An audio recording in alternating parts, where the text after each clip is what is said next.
So now that the legislative session has started, I'm playing a new role. I serve as the vice chair of the Senate Ways and Means Committee, which means I'm sort of a wingman on the operating budget, and I'm taking a lead role in developing the state's capital budget. We have three budgets down here. One is the operating budget, which is certainly getting the most headlines these days, in part because of the real challenges that we're having as a result of declining revenue and increased demand for state services. There's also the transportation budget, which deals with roads and ferries. And then the third budget is the capital budget. And the capital budget goes for making investments primarily in infrastructure like buildings and parks and wastewater systems and things like that. If you had to categorize it, a lot of it's focused on school construction in the K through 12 arena. When a school district passes a school bond, the state provides matching funds in many cases to the school district to help that construction move forward. There's also in the higher education arena, our community college buildings and our four-year university buildings are a very substantial part of the capital budget. There's also things like prisons, and the state occasionally makes investments in new correctional facilities as a way of reducing operating costs, because some of the old prisons are very expensive to run. There's things like a program called the Washington Wildlife and Recreation Program, which provides funding for things like parks and farmland preservation, trail development, things like that. And then finally, one of the big areas of the capital budget is our state's investment in what's called the Housing Trust Fund, which makes investments in affordable housing. So we are now putting together a capital budget, which will be released later in the session, and we've tried to lay out some core principles about how we're going to construct that. And for me, it's really around four things in particular. One is trying to make investments that'll put people to work in the short term, since unemployment's very high. And we want to have projects that are, quote unquote, shovel ready, so those projects can move forward. Second, we want to make sure we're making investments that actually lay the foundation for economic growth over the long term. Third, we're looking at projects that are able to leverage non-state money, either federal dollars or local dollars or even private dollars. Those sorts of matching programs where we can get more bang for a limited state buck.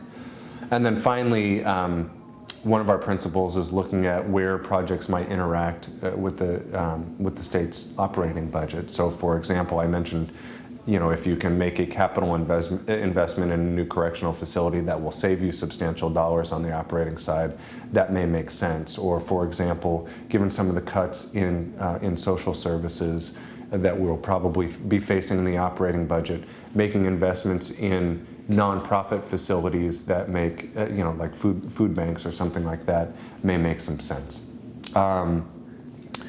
This year, we are very constrained with regard to our capital budget. A lot of that's driven by basically how much debt our state is able to take on. Think about it like your family's credit card. You're kind of near your limit on your card. And part of that's driven by how much debt service you are willing and able to pay within your operating budget. So just for point of comparison, last year in the biennial budget, the two-year budget from 2 years ago, the amount of bonds that the state was able to take on was about $1.9 billion. In the governor's capital budget that she released in December, it was about $980 million. So, and with a recent bond sale, we've dropped some additional capacity, so we're now in about a $700 million range. So we're looking at making substantially less investment this year than in years past. So those principles that I laid out are all the more important. The final thing I'll say is this, that budget conversation is also driving some policy that I'm working on, and we're hoping to release a constitutional amendment that we're having drafted right now, looking at basically creating a capital budget equivalent of the rainy day fund. And the notion is this, basically you've seen a couple things happen. One,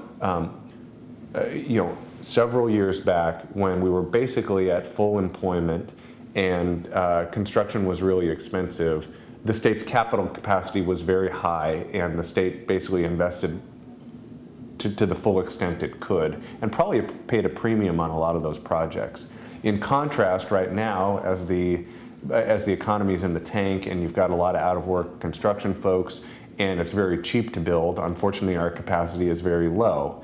And that's unfortunate. The other unfortunate thing is, if we continue on the trend line that we're continuing it on, debt service will become a growing portion of the state's operating budget. And that's problematic because it's like making the minimum payment on your credit card.